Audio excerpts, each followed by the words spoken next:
exciting and relevant topic, the business of media. We wanted to kick this program off by showing this video that was just created by the Council of Public Relations Firms.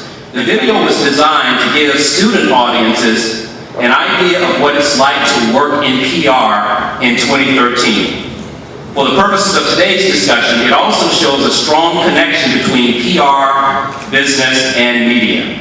You will see someone who happens upon an egg in a park. It is still warm. He tweets about it. You will then see the role a PR firm takes after seeing that tweet on behalf of its courier service client. You'll see the story start to trend on Twitter when a major celebrity comments on it. And then you'll see a mix of social and traditional media tell the story as it develops. And if you watch closely, you will also see a social responsibility angle as well. Take a look, and then we will get a perspective from Luke when the panelists join us on the stage. Roll the video.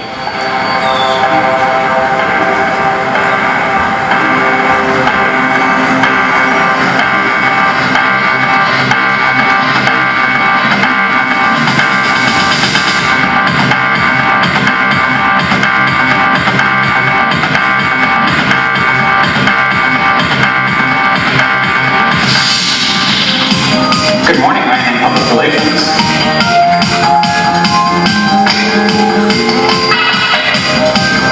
Hey, Bettina. Hey, Just need to know how fast we can get a train down to West End Park. probably about 5 minutes. Why? I just saw something really interesting online.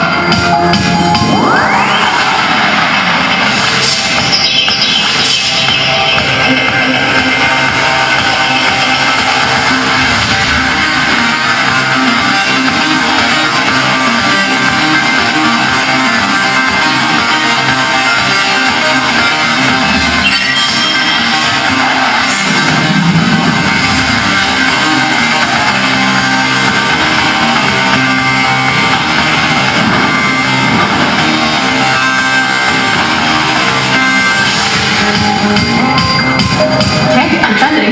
Let's give this some legs, you know? Boy, you mean wait for that? Hey, I said to get a webcam on, get it online. That's awesome. Well, how are you going to this? What about contacting some wildlife agencies? All right, I'll handle digital social, you handle print and broadcast, and I can handle sales up to this. Perfect.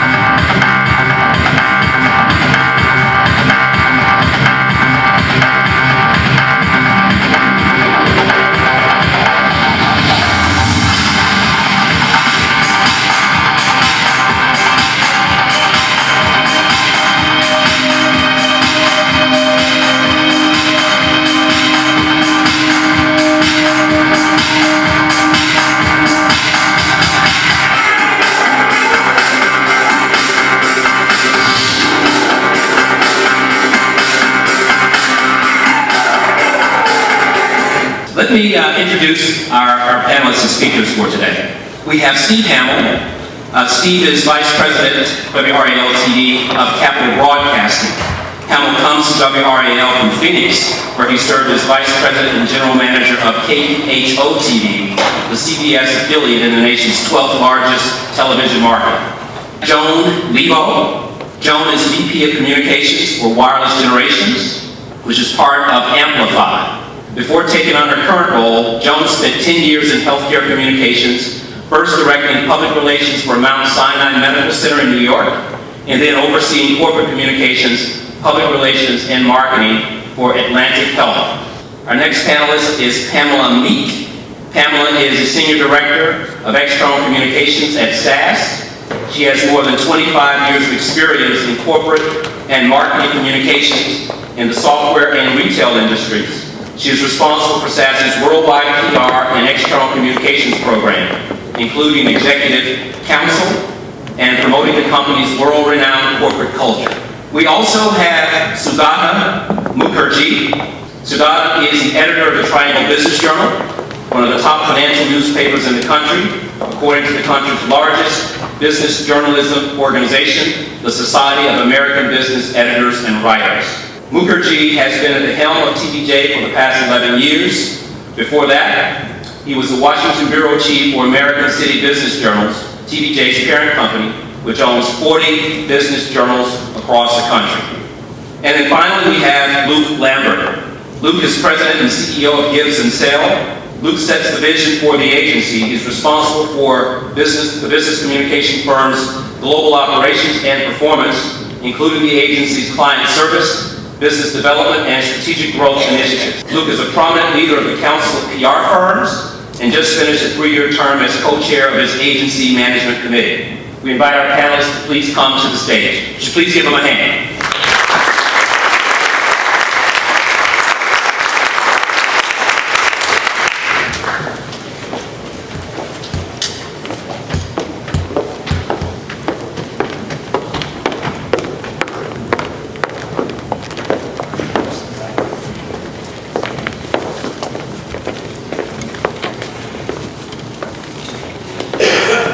We have a great dynamic panel and an equally great and dynamic moderator for today's program. So I'd like to introduce our moderator, who is Emma Battle. Emma is president of 3 Ships Media. An innovative marketer and general manager with over 20 years of experience, Emma serves as the president of 3 Ships Media, as I mentioned. Prior to joining 3 Ships Media, Emma was senior director, online marketing at Red Hat Inc. Thank you, Keith, and thank you all for coming. I think we're going to have a really exciting panel for you to enjoy, ask questions of, and hopefully join us afterwards. To kick us off, we're going to have each panelist come up and give a few words to you guys about what they do, and then we'll get into the Q&A session. First off, Mr. Luke Lambert. Thanks. Well, thanks. Delighted to be here. I got to go first because my fellow panelists were nice enough to let me show a video first, and I showed that to Keith and to Emma not too long ago. We thought it might be appropriate because if you watch closely, as Keith said, it kind of demonstrated the nexus, if you will, of business and technology and the media today. So I think when you relate to a lot of those things you saw as we get into the discussion a little bit. A little more background on why that video was created. So I represent a public relations firm and very involved in our industry and very involved in the Council of Public Relations firm. And late last year, our business, the industry, is booming. We're a $10 billion industry. A lot of people don't know that. 60% of the firms that are members of the council are hiring, and we've seen a 23% growth in hiring over the past 5 years. Pretty amazing in this economy, right? But recruiting can be a challenge, and especially when you're dealing with news media that is really more eclectic than it's ever been. Traditional media, radio, television, print, online, digital, etc. The digital media component, in terms of a skill set that we're looking for, is critical. But as a council, we did an omnibus survey of 18-year-olds to 28-year-olds. And we said, those are the people we want to attract. How can we better attract them? Survey results were startling.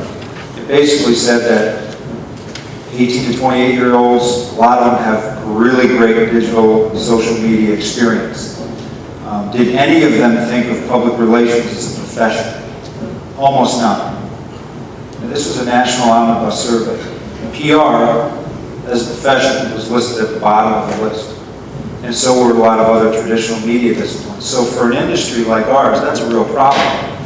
That's why we created a video, just step 1. Step 2 is getting on the road. We feel it's our responsibility to show that video at major colleges and universities, and not just journalism or digital media schools, but business schools like this as well.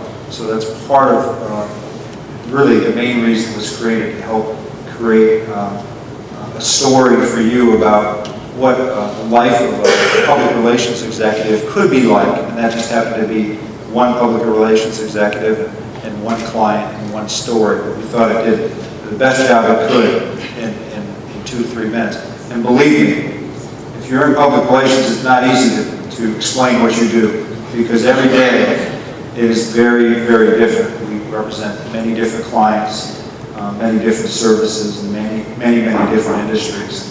So as an industry, to do things like this is hopefully educational for audiences like this. It's a fun, last thing I'll say, Emma, it's a fun profession. It's very, very challenging. Well, U.S. News and World Report, luckily for us, said it's the #1 job in America today where you can showcase your creativity. So we were glad to see that. Sugad might disagree with me on this one, but I think it was AOL Jobs listed it as the #1 most stressful job today. But I know he disagreed. And the only reason, not to scare anybody away, the reason that is much like Sugad's job is we deal with clients with really, emerging major issues. There are tight deadlines, and there tends to be a lot at stake. So if you thrive in that environment, it's a great place. Crane's, I'm from New York, so Crane's New York Business lists the top 50 great places to work, and you would appreciate that. And 10 of the 50 this year were public relations firms. So that was that's quite an honor. And then I think it was CareerCast that listed it as the #1 most caffeinated professions. And that one I'll fight for. So hopefully that just explains a little bit about the profession, and hopefully the video helps kick off the discussion a little more. From the video, it sounds like the PR industry is very glamorous. I'm here to tell you, and I'm sure Steve will concur with me, that I don't have a newsroom that looks that nice. Well, thank you, Emma. Thank you, Dean, and the team that put this event together. I made some notes, so I'm just going to go ahead and read it real fast, for inviting me to talk about this very important matter. I am going to spend a few minutes talking about the business of media as I look through my own little prism of business journalism. The state of our business is improving. People in this room and most in the community know that Triangle Business Journal is a weekly business newspaper. But today, we are much more than that. Just like most media companies, we have established a robust online presence with a trianglebusinessjournal.com brand that is growing at a rapid pace and drawing attention from the far corners of the country. To give you an idea, our DNA metrics show New York and San Francisco are the 2 of the fastest growing metro areas as far as people coming to our site for news. We attribute that to all the accolades that Raleigh-Durham area has been receiving from the business press in recent years. The biggest contingent of our online readers from these out-of-market sources come from investment firms and the mergers and acquisitions community. So that's the online part of the business. What about print? There's no question in recent years that has become more of a challenge when it comes to display advertising. But our biggest advantage is with our frequency and our focus. We're not for everybody. We don't pretend to be for everyone. We know our customer profile and we find ways to monetize it. So when people talk about the depth of print publication across the country, our numbers suggest otherwise. We may not be growing at a 7 to 9% clip annually anymore, but we are continuing to grow.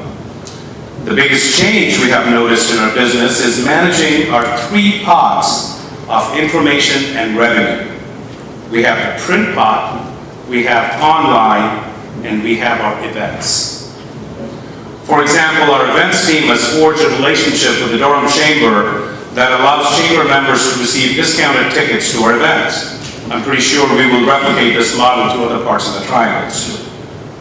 The TPJ brand was built with the print, and now we have added 2 additional components to diversify our revenue stream and better channel our resources to grow our audience. Today, our reach through these 3 platforms is more than 236,000 people every month. That comes from unique visitors, event attendees, and print subscribers. Just 10 years ago, that number was in the 30,000 range, primarily through our print subscription. So that's the TPJ state of business in a nutshell. What about the industry? As you have heard so far, and you will hear from the other speakers after me, the media industry is becoming very fragmented. Everyone with a computer sitting home in their pajamas are convinced that they are journalists, and their voices should be heard. We, as we call the professional journalists, fraternities and sororities, may not like it, but to the world, these bloggers and WordPress creators matter. That's because of the way people are consuming information.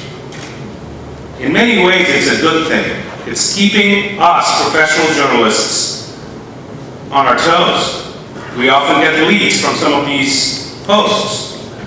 While we recognize that we're giving them credibility by picking up something they may have written, we are careful of the source as well. And as you know, once it is up on the web, it is very, very tough for that material to come down. In essence, as an editor, I think I've become more conscious of a company or a business owner's plight. And as a newspaper, we are more aware of the consequences. Not to us, but maybe to the business community. And to us, it is the credibility that is most important. It took us, TPJ, that is 25 plus years to build up this credibility in this market. We are cognizant of the fact that it could be one print edition or one web story that could destroy years of work. For students, business people, and companies looking to showcase their skills, products, and services, these are fantastic times.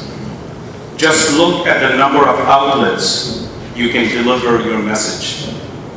It is not only the newspaper, television station, or radio anymore. Social media is changing the way we think, act, and react, but all in short bursts. Messaging needs to be crisp, to the point, and applicable. The one question we always ask ourselves in the newsroom is this, with every story, every blog: is this relevant? How is it relevant? And overall, are we relevant? Is TPJ a relevant source?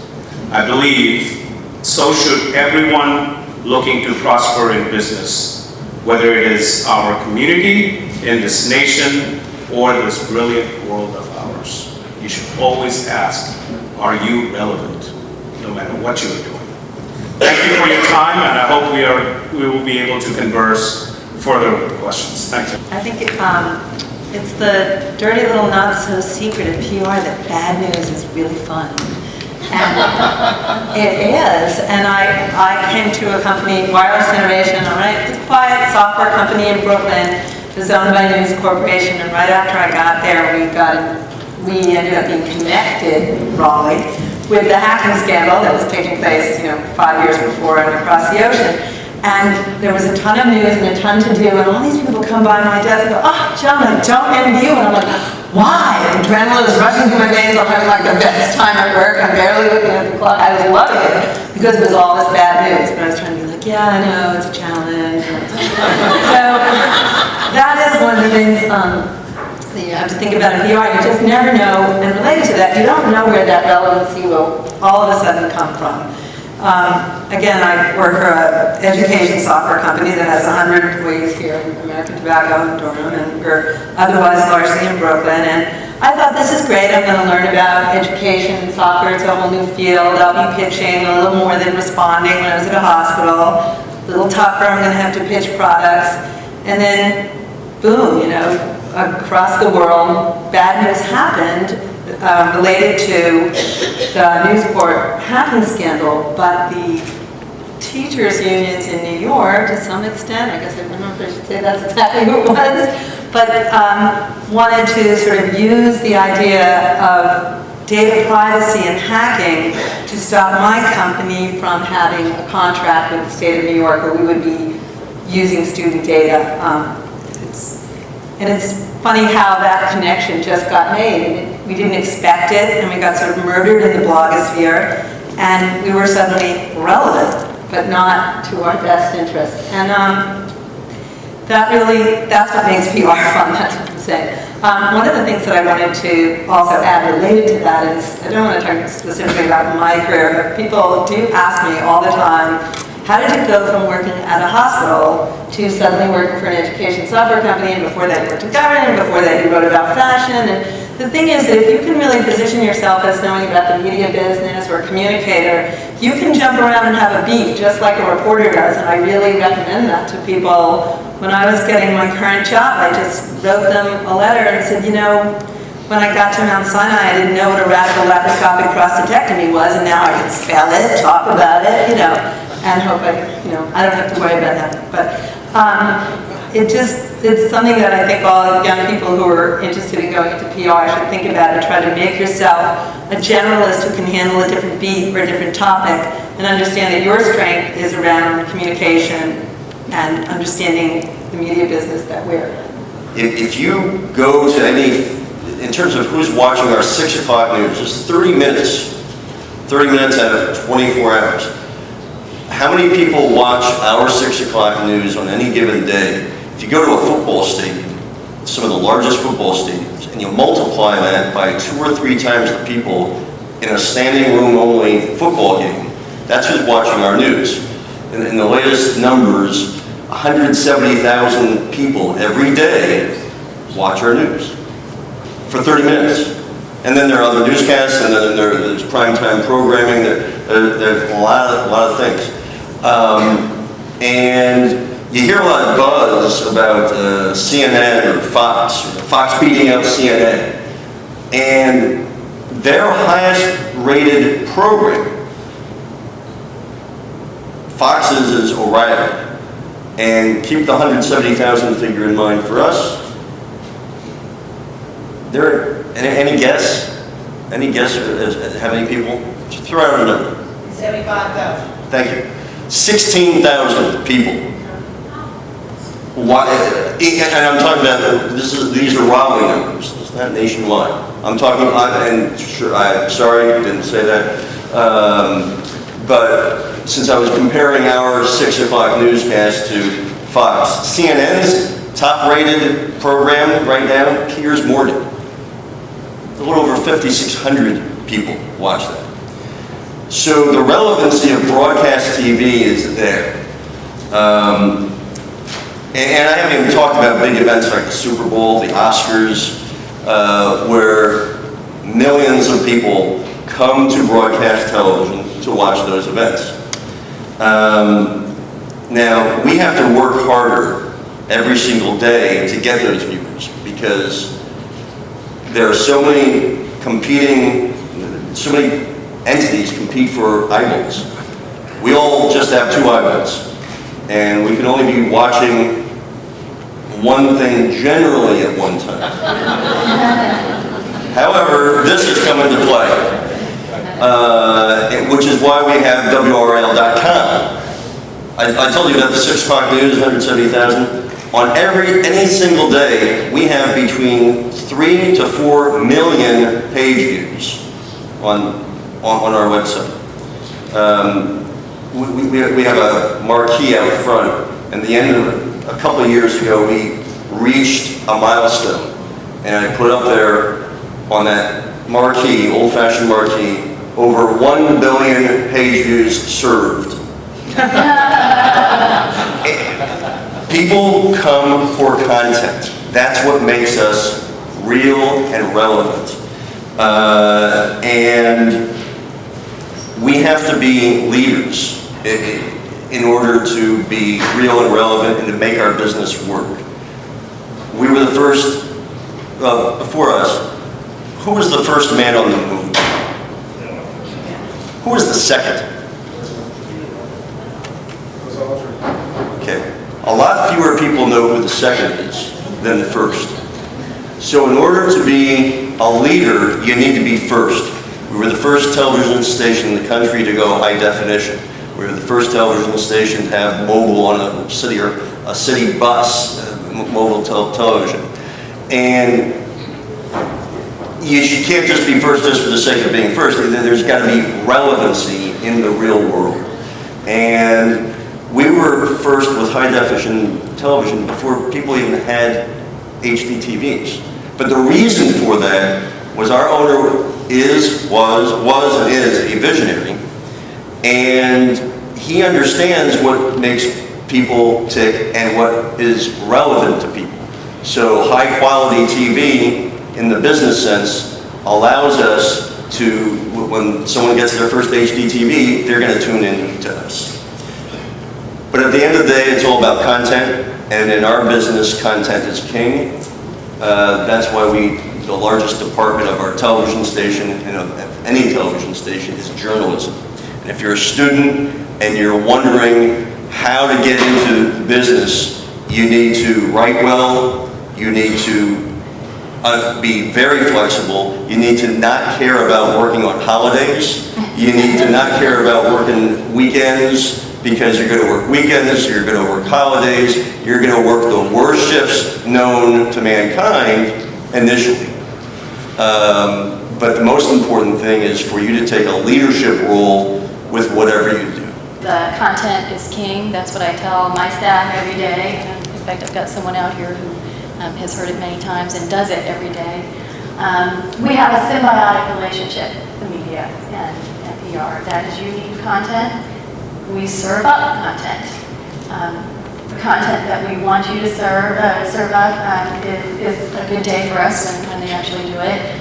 There are other days when you're serving up stories that we may not be so happy about. For me, today was one of those days. Sudat's team did a great job of reporting. They were over at NC State yesterday, and our CEO was over there and talking about innovation. And he made a casual remark about how he thanked God he went to NC State rather than UNC, because at least at NC State they have real courses. So,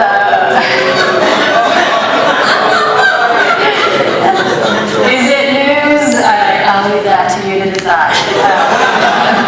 But actually, I think in this case, I would say it is news if it comes from Jim Goodnight. because news doesn't came from Jim Goodnight. He's an influencer, and though I may not have liked it, I wouldn't say it's bad news. Maybe bad for UNC. The way I judge it as good or bad news is whether it discourages people from doing business with us. And I respect that you guys have to cover what the news is. I may, rather than talking more about PR, I can serve us up with a couple of challenges that are coming up for both sides that we're facing. One is there's a shrinking news hole. What we're seeing from our side is, sadly, many journalists have been laid off from their jobs. We have very much fewer journalists to work with. So if we're dealing with traditional print or broadcast media, there's less space. It's more competitive for us to be there for the stories that we actually want. But we compensate because there's a new medium out there, and that is social media. The challenge there is there's so much of it, and some of it is excellent. There are some really credible people out there doing good things, and some of it is really crap. And so integrity is one of the things that we're having to deal with, and accuracy of information. And journalists are using social as a source. When there are fewer journalists, they have less time to check their facts. It's just a time challenge. 24/7 news cycle. News is happening all the time. So in the old days, there'd be a story in the newspaper. If we needed to respond to it, we had, not even 24 hours, but we had a day to come up with some messaging and respond. Now we know if something happens and other journalists are going to cover it, we've got to have an opinion in there within an hour.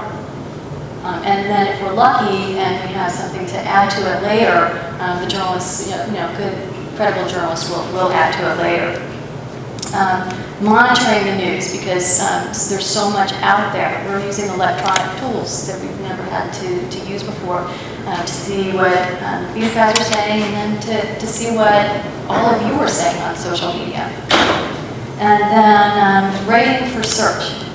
So one of the things that we try to do behind the scenes is get the media, whether it's social media or you, to use terms that we know or that we have studied that you all search on when you're looking for something that's of interest to us. Because when you print it or put it on a broadcast, it has very short life with all of you. You see the shows. But it lives on forever via search. And what we're going to do in the next few questions is we're going to talk about a couple of areas how media has impacted our business, the business of those of us who are in media. So for each panelist, I'd like for you to address the following question. Can you please respond to the concept of integrity in media today? Specifically comment on reporter behavior and reporters providing wrong information, trust of the journalist and unethical behavior, distinguishing the writing of someone in the blogosphere from what a true journalist writes. Are bloggers real journalists? Limited to no fact-checking of information by some so-called journalists, and the increase in the content on digital devices versus in print. And we'll start with Pamela. Okay, so integrity, it has to be at the core of what you do. If you give misinformation, you will never be trusted again, and that's a bad scene. From the opposite side, we have to be able to trust journalists, and they have to have integrity as well. So, if we find a journalist who's not working on the up and up with us, we're not going to do business with them. And they need us sometimes as much as we need them. And there's a situation we encountered very recently. It was a quasi-analyst journalist who wanted to come to one of our events for our analysts, and he didn't meet the qualifications that we have for this event, and so we said no, but we wouldn't post him somewhere else. And he said, well, if I can't come to your event, then I'm going to write something bad about you. I'm not kidding. And we said, well, go ahead, and we'll see what other people have to say about it. And he did, but he won't come to our conference, and he will never hear from us again. So we're an important business in the area that he covers, and now he's never going to have a source from us anymore. Steve? Integrity is the whole ballgame. Once you have lost it, you can't get that back. And we try to hire and screen our reporters in such a way that we're pretty darn certain that once they're in our culture, they understand, first of all, hopefully they've come from a place that has integrity, but they certainly know that in order to be trusted, they have to have integrity. And unethical behavior, there's a fireable effect. You're not going to work at our place if you're unethical. And there's following the law, and then there's being ethical. And sometimes, you can be unethical and still follow the law, and that doesn't cut it.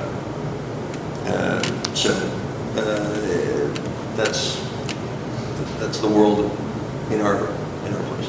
I think there's integrity, beyond the integrity of an individual, and honesty and truthfulness and ethical behavior in either public relations or journalism. There's a factor that's a problem right now about the integrity of the story. And I think that what's happened, everyone talks about how news media is more digital, but there's another thing going on simultaneously, which is because anybody can be anywhere, there's a fracturing of the newsroom and people aren't gathered together. A lot of writers are writing, you know, as we said, sort of in their fuzzy slippers somewhere, and senior writers are saying, forget it, I'm not commuting anymore, I'm writing from home. And there's less conversation and sounding out a story. And I think that that has impacted the integrity of the information. Instead of going out and reporting on the industry and hearing a couple of things and then walking into an editor's office, sort of saying, well, I could take this angle or that angle. I think a lot of journalists today, not for fault of their own, I think that that's just the nature of the 24-hour news cycle and the geography and all this. They just instead hear a story and then go pitch it and sell it internally, and when it's sold, it becomes a story. Marissa Meyer is changing all that. Okay, and one of the things that, the flip side of that could be a benefit for certain PR people is sometimes journalists have no sounding board and they talk to you, which isn't I mean, it's great for me, but I have an agenda, even though I'll be nice to them. You know, I can help shape the story a little more. But they have nobody to sound it out with sometimes. And, you know, sometimes I jump right through that window, like, great, you know. But I do have a sense of people scrambling for that, and they don't mean, they're just isolated from one another, even though they're all interconnected online, and I submit that. Great, you guys, Sugata, Luke, you guys have anything to add? I just have two quick things, because it's a myth about public relations, and Sugata mentioned it earlier, that not all public relations people he deals with, he trusts. Well, we're a fairly large independent public relations firm, and as CEO of our organization, I have to sign a code of ethics for our industry every year. And it ensures, or at least it ensures that we as an organization, it's part of our values to provide accurate and transparent information on behalf of our clients, that we're going to protect the integrity of the client information. And that it's our job to encourage really a public discourse, not to hide a public discourse. Now, you hear a lot about spin, yeah, that's part of it, but those are the foundations that we really as an industry need to follow, and some of us take that very, very seriously. And then quickly, I know Scott will comment on this too, one of the questions you had asked about was, are bloggers, journalists, and vice versa, however you phrased it. I remember being in a meeting, a large meeting, about 4 years ago, and the heated debates and arguments, because we had bloggers in the room that were insisting that they were journalists. We had journalists in their room that said, there's no way you are, and then we had PR people in it. It was pretty heated. The good news is, here we are about 4 years later, and I can say, anyway, for me, it really doesn't matter. It's not even worth having that argument anymore. Because, you know, for where we sit, and we look at our clients' business, it's who are the stakeholders that matter. So is it Sugata, because he can write about one of our clients and have quite a bit of influence in the local community, and that can impact our client. Yeah, so he's an important stakeholder to us. It could be a blogger, though, that has quite a following. I don't care if you label him, whatever badge you put on him, it doesn't matter to me. If he's an influencer, then he's an important stakeholder to us. It could be an environmentalist, it could be an investor group. So that's the way we look at labels. I just echo what some of the other panelists said. You know, ethics and integrity is pretty much the cornerstone of journalism. I mean, every new person that comes into the newspaper we hire, they have to sign a document, which lawyers have written it. It's 4 or 5 pages, and they have to sign it every year. And every year, that document gets bigger. In terms of integrity, as I mentioned in my prepared statement, I mean, you know, it took us quite a bit of time to have where TPJ is today, and it can all go away with one story or one bad law. You never know what can hit you from, and especially in today's world. If we make a mistake, it gets amplified today, right? Everybody talks about it, takes it to social media, it gets hashtagged all over the place. It's really tough. Even if we did a correction with the thing at the bottom, people are all talking about something that we may have done. So you really have to be enormously careful. lazy reporting, editing, I'll go one step further than what Steve said. If we notice a trend, they're probably not going to be working, because the risk for the entire paper has become greater today than it was a few years ago. We just cannot afford to do that. Our competition is everybody. It's not the television only. It's not the daily newspapers. It's not the regional papers.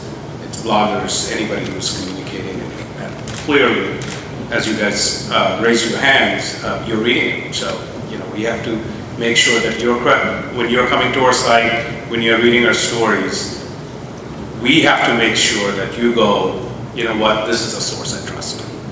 It's a continuous process.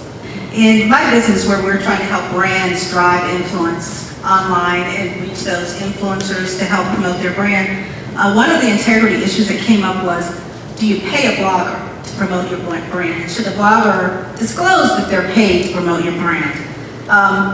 In some cases, influencers don't have to get paid money per se, but they can have a particular point of view they want to advance and use their influence to advance that point of view. What's your guys' opinion? Is that integrity, an integrity question, or is that just someone doing an opinion piece? Where do you draw the line? We don't pay anybody. In fact, we don't pay our reporters and editors very well. So, no, it's a total, it's not even an issue in our newsrooms. I think for us, it's an issue. There is someone who's kind of vlogging, slamming my company day in, day out. She takes big speaking stipends from an organization that I don't think people are aware of. It's tough, but you can't really totally go public with that. You can hope some other blogger then writes about that. It can't come from you, but it is a little touchy. I'm not sure everyone's so filled with integrity. Hopefully, journalists. I think the key is, dealing with bloggers is, it's a slippery slope, but you have to be extremely transparent. No, you don't pay them. Like we would never call to offer, God forbid, an editor money to write, so we would never do the same. It has to be really big. So you can't do that now. But it is a slippery slope. But in our industry, it's evolving. It's a great question because we've had major public relations firms get reprimanded by the industry because, on behalf of a client, they created a blogging event that took hold and caught fire, but it was not created by an actual customer. It was created by the company and by an account executive. And it's all how it's presented. If you're transparent about it, that's one thing. But if you're not and you're trying to fool the public, that's no good. You have to be extremely transparent. Any other comments on that before I move on?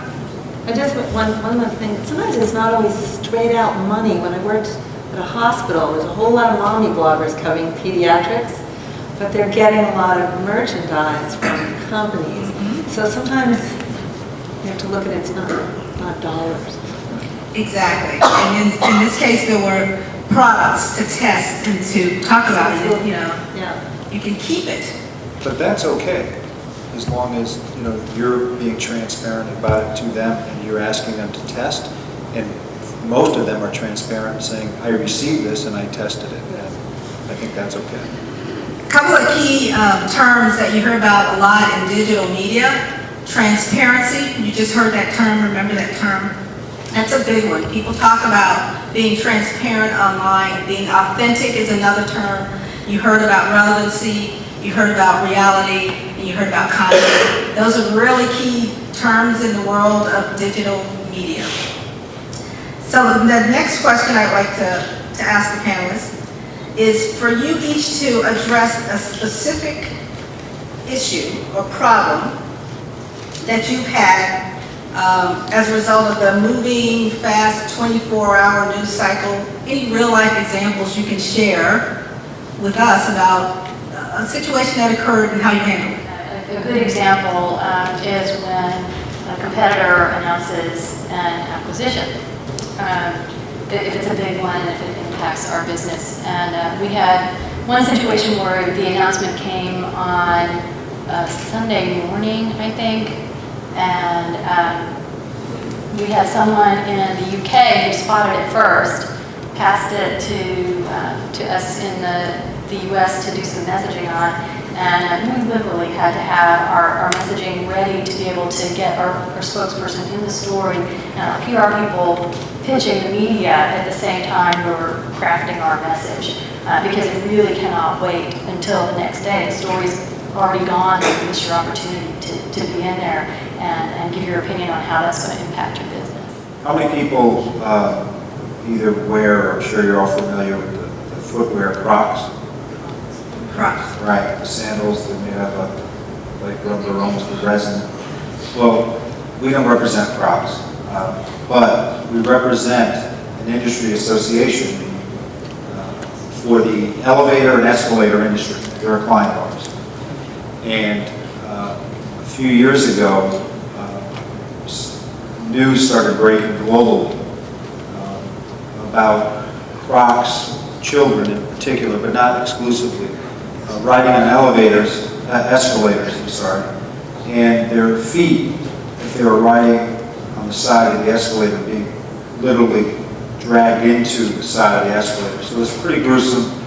Mutilations involved children, and it caught on like wildfire globally. And so you can imagine the position we're in. We represent the entire industry, the manufacturers like Otis and Schindler, the names you see when you ride the escalator. We needed to act quickly. Unfortunately, the firestorm was all happening, this 24/7 news cycle we're talking about. So you can only control what you control. We immediately went to Crocs to try to get an ally, to try to help them, and that didn't work. They, not all companies, choose to act quickly, and they needed their time to absorb and weren't willing. So we just took it upon ourselves. Fortunately, our entire campaign for them is about safety and riding escalators. So we got messages out immediately. You have to have, and that's this 24/7 news cycle, you have to have a strategy, and you have to have messages, and you have to have a track record of safety, which we did. So we started hammering those messages out about, in relation to these injuries, how do you ride an escalator safely? You hold your children's hands when you ride the escalator. You ride in the middle of the escalator. You don't wear loose clothing, and you certainly keep your shoes tied. You don't, take a stroller with a baby up, still in the stroller up an escalator, those kind of things. And we just made sure that what we did, we couldn't comment for Crocs, but we did comment about safety, and we had a track record of safety, and it helped us tremendously, it helped the industry tremendously in the end, from lawsuits, etc. And since then, Crocs put a warning. I'm not sure if they still do today, but they did put a warning in their boxes when you purchased it. And it's because of the resin. It's a very soft resin that was used. Can I give an example about, the 24-hour news cycle, it's 24 hours, right? And, but every now and then, does it really matter to know something instantly? And I had an incident at my current job where I was in Hawaii in a hamburger joint, and a reporter I'd never met before from Albany called me up to say that, and this was the weekend of Hurricane Irene, so that's a year and a half ago, 2 years ago in New York, saying that my company had lost this $27 million state contract. It was definite news in New York. But if somebody knew it on a Friday night, or somebody knew it on a Saturday morning, really, did that matter? And so he was trying, we were on the phone with each other, and this gets to the point about you can't just email all the time. Never met the guy before. He realizes I'm like in some hamburger joint with my teenage sons, halfway, all across the Pacific, and he's trying to get to Martha's Vineyard from Albany before the storm hits. And I said, "You're going to put this online tonight? Because I'll help you. I'll get you all the information you need." He said, "You know what, John? I'll put it in the paper tomorrow." Yes. So, and just agreeing, I don't know, maybe it was bad, agreeing to help each other out, PR and journalism. The story still was lousy for us. He still had the exclusive about us losing the contract. We all got home before the weather got bad. And I just would use that as an example of why it's sometimes better to just speak to somebody. And sometimes just if you sound like a real person, that impacts how the news comes out. And 24 hours begin. We have a very powerful website, visited website, and people go to it because they expect the latest news. So what used to be a 6 p.m. deadline is a now deadline. And that doesn't mean you go on with it. You put it on the web if you don't know the facts, but once you know the facts, you put it online. It has increased the pace of our newsroom and every newsroom in the country. Great. Sugata, it seems that print news has seen the most dramatic changes in the digital revolution. Recently, we learned that the New York Times was trying to sell the Boston Globe for about $100 million when they bought it for $1 billion. Do you think print will survive? Yes. It's better. No. Yes, of course it will survive. You know, if one believes content is king, and especially local, I think you're going to see, this is what's going to happen. This is me talking, this is not my company talking, this is me being in this industry for this long. Talking. I think what you're going to see is there is going to be a consolidation at a national scale. If information that you have is, if people are willing to pay for that information, they will. If you're not giving them exclusive, in-depth information, it's unlikely they will survive. The benefit we have as print paper in a local market is we can cover this better than anyone. New York Times is not going to be able to cover local business for us. Chicago Tribune won't, Atlanta Journal-Constitution wouldn't, News and Observer will. So they will be always our competition. Digital, what's happening is just what we saw in this room. It is true everywhere you go, everywhere journalists speak. People are going to online, so we have this digital first strategy as well. Why wait on the news until the Friday delivery? Put it on the web as to the, you know, the basic, what is happening, the transactional piece of that news. And then if it is big enough news, we do a deep dive with the story for our Friday paper. We have already shifted that. I don't know how many people read the print paper. You will notice the change in the print product that even we had a year ago. And people are liking it. So I think it is not going to go away. Local print publications, if they are doing their jobs well, and if they are covering news, not garbage, news, it is not going to go away. That's my call. Excellent. Luke, you're in PR. In the old days, you guys used to control things. How's that working out for you? I love the tone of that question. Well, again, it goes back to this news cycle. You know, I have some colleagues here, and I think they'd agree. Today, it's probably more about managing chaos because of that. But it's also, it means that our clients, the companies we represent, their reputations are more vulnerable than ever before in their history. It can change like that. So yeah, it's very different. The control issue is very different than what it was. But the good news is how we try to control it hasn't changed at all. Sugata mentioned it earlier. Messages have to be crisp. For us, it starts with a strategy and the right crisp messages for our client.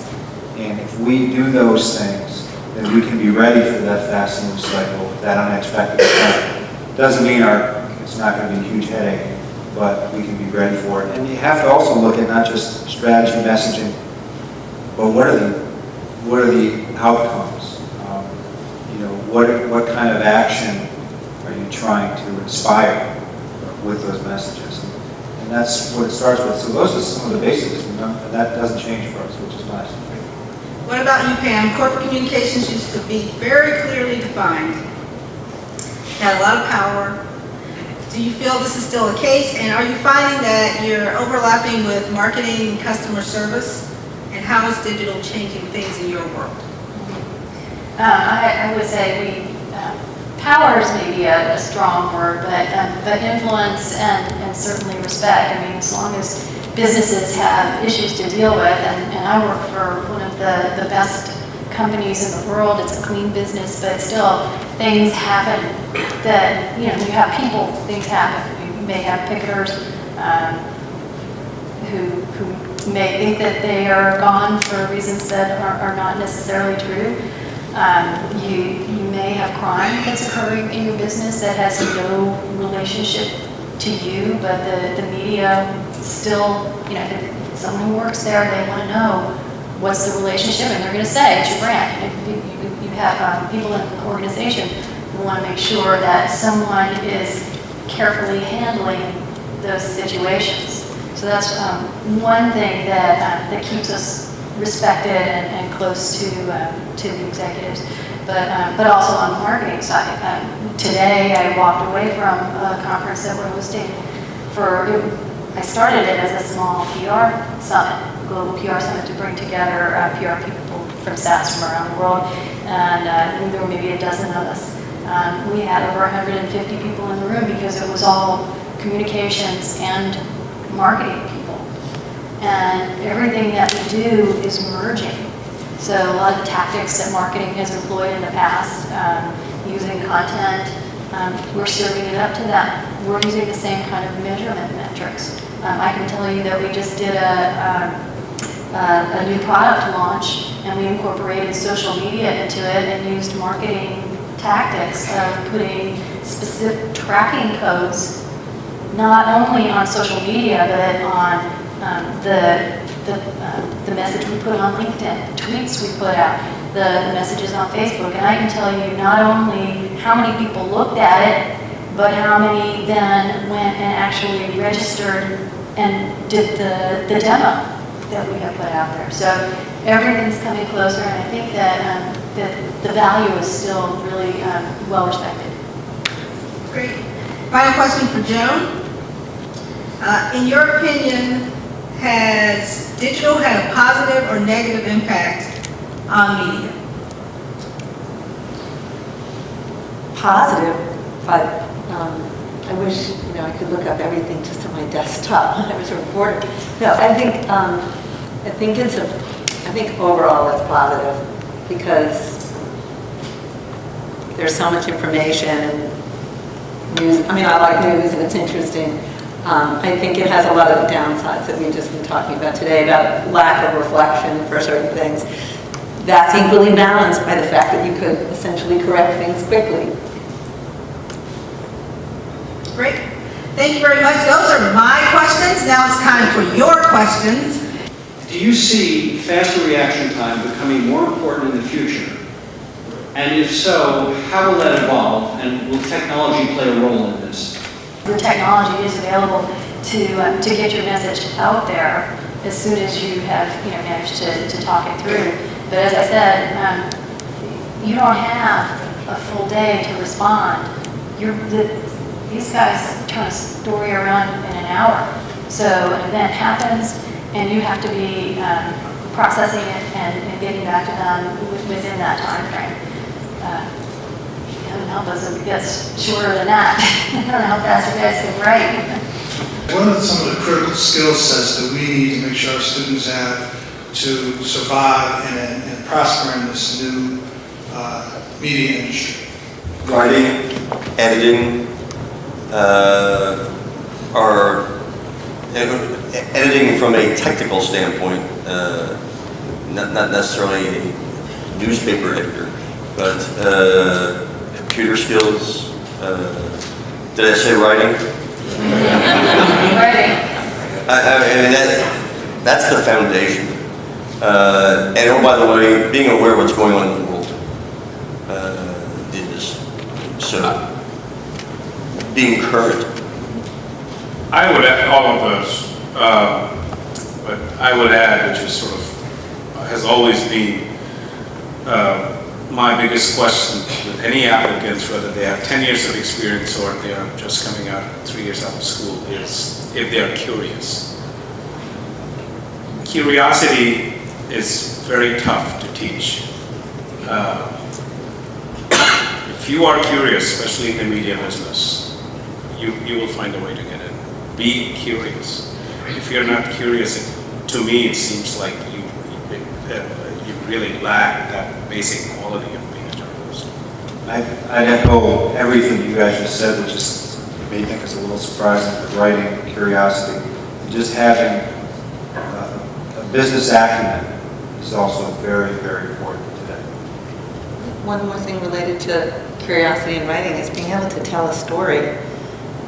You know, just having the facts, you have to really think about the what's in it for me factor for the person who you're trying to tell the story to, and be able to tell stories around that.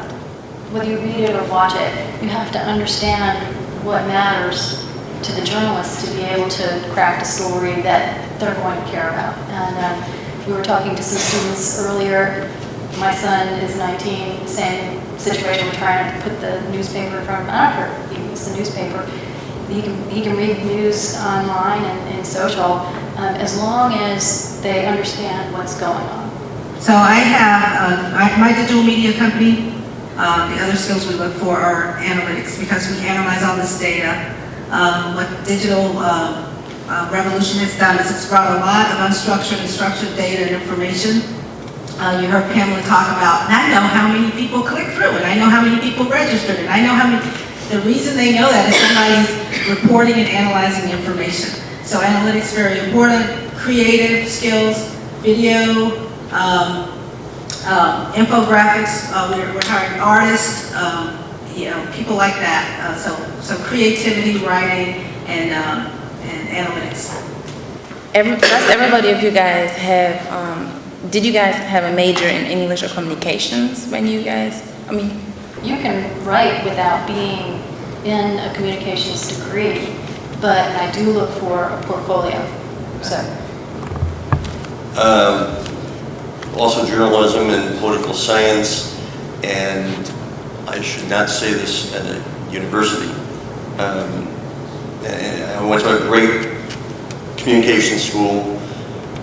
What we look for is really curiosity, good writing, and some major, any major. I worked in my college newspaper, which I think was the best thing. I mean, I just happened to have been an English major, but I think the best journalists are often history and political science majors, or economics. But I just, working on the college paper was great experience. But I also, when I go to look to hire somebody, I also look at like summer jobs. If somebody worked in an office and filed, okay, great, they can alphabetize. But if they worked waiting on tables and they had to deal with the ornery public, I think that's a really good skill in PR. I always like to know that they did something that was semi-customer service related. I have a degree in journalism and public relations, and skill sets, writing is critical.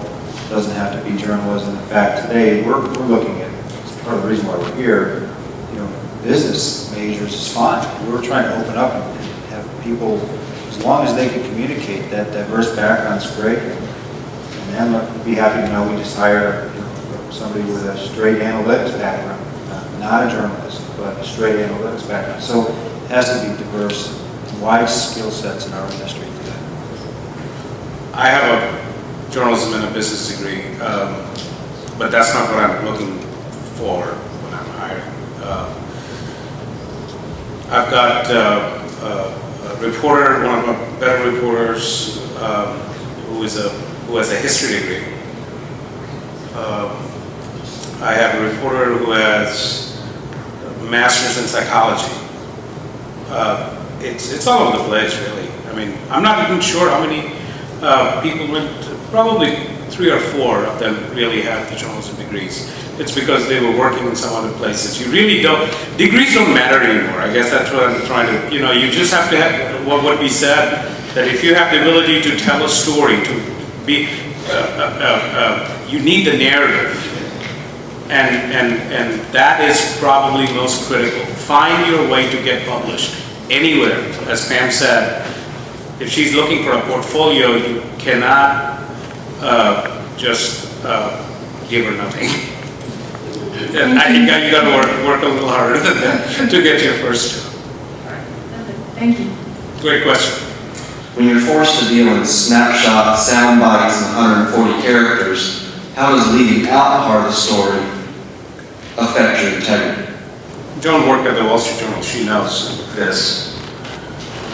The page 1 editor of the Wall Street Journal, the former, but he was for 22 years, I believe. People who read the Wall Street Journal, do you remember in the front page they had like basically 15 items that sort of referred in the paper? Did you know that was also the most read? And did you also know that 4 lines pretty much told the story? It was that well edited. 140 characters, I think you can tell a story. If you cannot tell, you can then put the link for the entire story. But you can't tell the story in 140 characters. People are figuring it out too. It is harder to write short than long. And you have to have integrity with both. So is it Mark Twain? Yes. Or is it, okay. If I had more time, I'd write you a shorter letter. I went out with the Jeopardy answer. Thanks. Who was? In regards to students during this time and age, and speaking strictly about survival and competitive nature, what do you think is more vital when talking about, let's say, for example, I put it into perspective, student A has an iPhone, is constantly on social media, and is constantly reading news through social media, through internet networks. And student B is more so focused on being personable, reading print books, and reading newspapers. What's more vital in the technological era when knowing, I guess, in regards to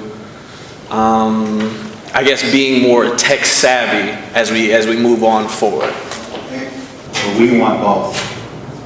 So if we can get A and B together, that's what we want. Okay. Thank you. This question is for Steve.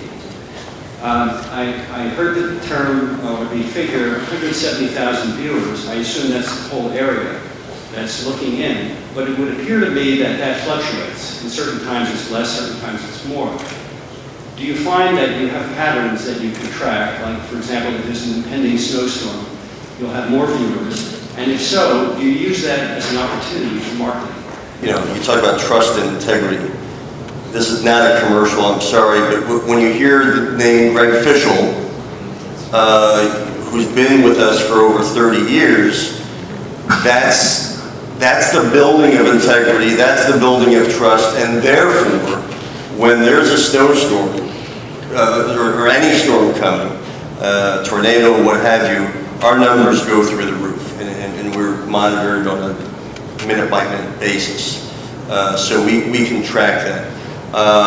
We take that opportunity to make sure that you should always be at your best, but by definition, if you're saying being at the best, that means at some point you're probably not. So we must be at our best during those times. And we tell viewers, we don't come out with some new thing during that period of time, but we make sure that we are promoting something else for another upcoming newscast so that we can get some of those spiked viewers to go into the next newscast. My name is Sharon Holding, and I am at the University of North Carolina, Chapel Hill's King Fifer Business School. And I'd like to set the record straight.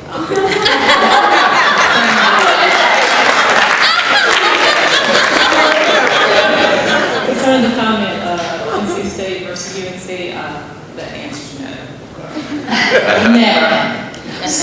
But I have a question concerning social media and digital media as far as this topic is concerned. One type of media is trying to outbeat another in how it's presented and how fast it's put out there. Have you ever thought, well, maybe we shouldn't be so quick to put it out there? Or The repercussion of doing the right thing is we're vindicated the next day because we've done the right thing. That includes not putting out there an interview that is detrimental to I gave an example in a different session, a mother whose daughter is raped comes to us, this happens many times, comes to us, wants to talk about this, and we protect the identity, we go to great lengths to protect the identity of rape victims. And we have to sometimes help people help themselves. So we would not put that interview, we do not put that interview on the air. Or in social, or in digital, or on any platform that we touch. so your time challenge comes into play as to how soon you determine whether you're going to put it out there or not? I mean, what? We don't have a gun to our head to put something out there. We need to be thoughtful, and we're not going to take 24 hours to figure it out. But we're going to have a discussion. A reporter is going to go to the news director or an executive producer. They'll have a thoughtful discussion, and in that case, they will say no. It's usually about a 5-second discussion on that type of thing. To say no. For us, we use both platforms, social media as well as probably online, but one follows the other. We don't allow reporters, it is a rule to talk about the story before we actually post it on our website. We've had a situation, and some newspapers are going to that, some of the bigger ones, the Washington Post, the Wall Street Journal. The reporters were starting to put stories before they wrote it, and they would write and say tease, and we stopped doing that. So you have essentially, the story has to be there on the web, and then you can, in your 140 characters or Facebook or whatever, you can do whatever, as long as the story gets linked back. So timing does not really, unless, I don't remember, like, we need to put this in 5 minutes, never having to tell my reporters or editors. I do remember telling them we need to put it fast, but I don't give them a time. Sometimes that happens on the PR side too, that your gut reaction, maybe I gotta go correct those facts. But sometimes the way to do it is just let them wither and die and go away, or else let other people correct for you and just watch a little bit of what's going on in social media before you jump in and actually fan flames. This was very engaging, very exciting. I learned a lot, and boy, this is a tough business. So Pamela Mead, Steve Hamill, Joan Lebo, Luke Lambert, Sugata Mukherjee, and our moderator, Emma Babbitt, thank you very much.